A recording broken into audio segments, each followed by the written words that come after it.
guys, so we're gonna talk about why hedge funds fail. And actually, statistically, hedge funds are way more likely to fail than a real estate fund or an asset-backed fund like a private equity firm. Now, you have other funds, I'm not gonna say that for in general. Yes, you have VC funds that blow up and fail, but hedge funds specifically, we talked about this earlier, apply a lot of leverage. We talked about 20 to 1, 25, 30 to 1 investments, which is a two-edged sword. Again, they can make very high returns and then also very big losses. Now, this video is not to deter you from launching a hedge fund. Hedge funds are awesome. They make a lot of money. But we want to give you a few reasons in this video why they would fail and so that you can avoid those pitfalls. We just don't want you guys to make the same mistake, right? I'm gonna outline 3 main reasons why, historically, why hedge funds have failed and how you can best avoid those. The first of which is operational issues. There's a lot of costs that hedge funds don't anticipate at the beginning. Transaction fees, meeting your margin requirements,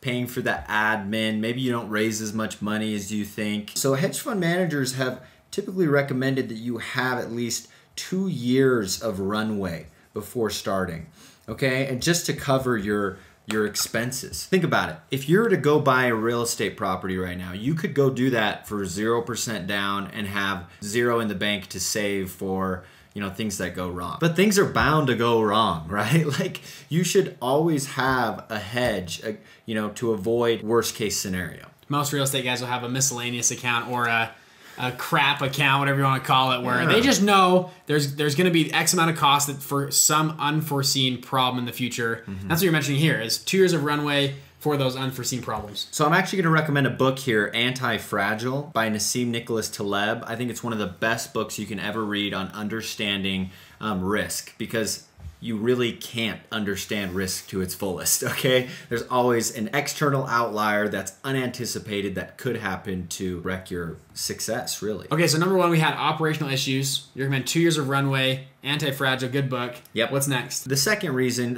which Bridger mentioned at the beginning already, is because funds are over-levered, right? They're betting big, they're going all in on a direction or a short or a position, and they end up being wrong. And then they lose all of their assets, right? They don't have a remaining asset to keep the fund alive. So let's talk about an example, okay? Long-term capital management. These guys were an incredible fund. They were trading the 30-year bond against the 29.75-year bond. Now, you might be wondering, well, I don't even know that bond existed. Exactly. That was their trading strategy. There's a lot of people that know the 30-year bond. There's not very many people that know the 29.75-year bond. Both of them, though, are backed by the United States government and are paid out pretty similar dividends. But the 30-year bond had way more buyers because it was just more popular. Their entire portfolio consisted of the US Treasuries, Russian bonds, and then spreads on oil. And that was it, right? And they went all in on those 3. And this was a very successful fund for a long time until Russia defaulted on their bonds. This caused a lot of Russian investors to flood the US markets, buy the 30-year Treasury as a safety net to just do something else. They were shorting the 30-year bond and buying, they were long on the 29.75-year bond. And it was so overbought, they had to cover their shorts, and it blew up their entire fund. So just to show you here, from 94 to 98, this is the S&P 500, okay? They had a good couple years. Long-term capital management, let's do it in a different color. They were doing great. They were doing awesome, just killing the S&P, and then bam, totally dropped. They lost 44% of their assets just immediately, and they were gonna have to lose more, but then the Fed, along with other hedge funds, stepped in and decided to buy out their positions to avoid a complete market crash, right? Over leverage can lead to debacle and disaster if you are over assumptive on your positions, assuming they're not correlated in any way, shape, or form. How is the US Treasury correlated to Russian bonds and the oil spreads? But they were. Or who would have thought Russia would default on their own bonds? Who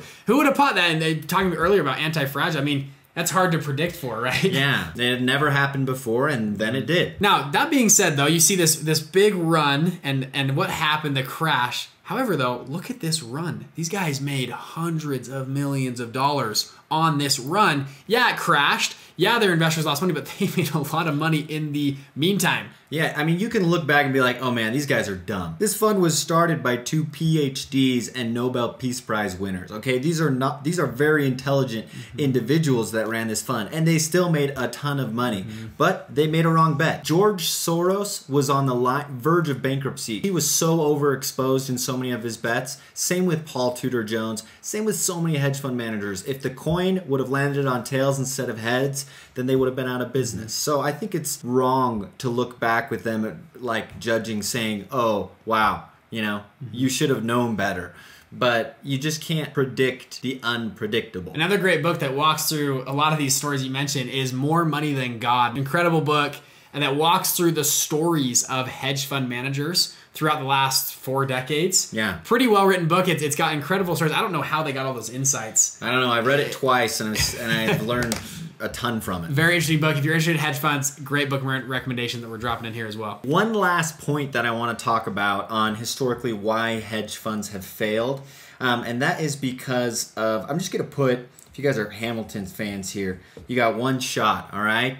You've got like literally one opportunity to show that you know what you're doing. Unlike other alternative asset classes, if you have a bad year in a hedge fund, investors can liquidate their positions and run. You are vulnerable in hedge funds. It seems you're more likely to have a big loss with hedge funds than you are in other fund classes, which what happens when investors lose their money? There's a lawsuit, right? People get mad, they say you didn't do something right, then you have to pay for those expenses. Let's talk about lawsuits for a second too. Typically what happens in a lawsuit, and actually I had a good family friend just go through a lawsuit and an SEC investigation on his fund. What happened was investors lost money. The investors called the SEC, said, hey, I think there's fraud here. There's a lawsuit brought forward.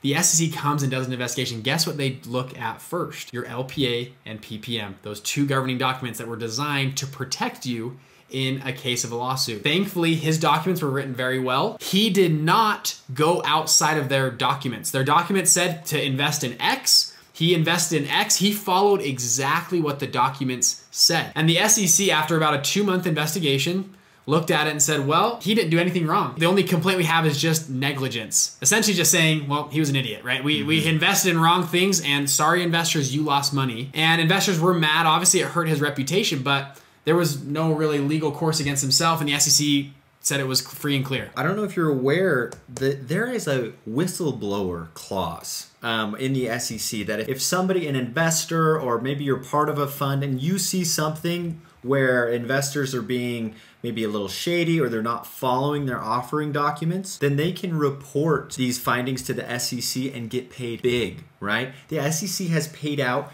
$562 million in whistleblowing fees, right? Because like the fines that they put on these funds are egregious. So, you know, they're tens, hundreds of millions of dollars, and the whistleblower gets to take a cut of that. So that's why you really need to walk a fine line. Again, not to discourage you from starting a fund. Like, you can do it, okay? Yes, there are these hurdles that you need to overcome and be aware of, but you can navigate this space seamlessly. And again, I said this before, you're the person with the money, right? You've got money. You can hire lawyers, you can hire people to help you do this because you run a fund, and that's why this game is one of the best games ever to get into.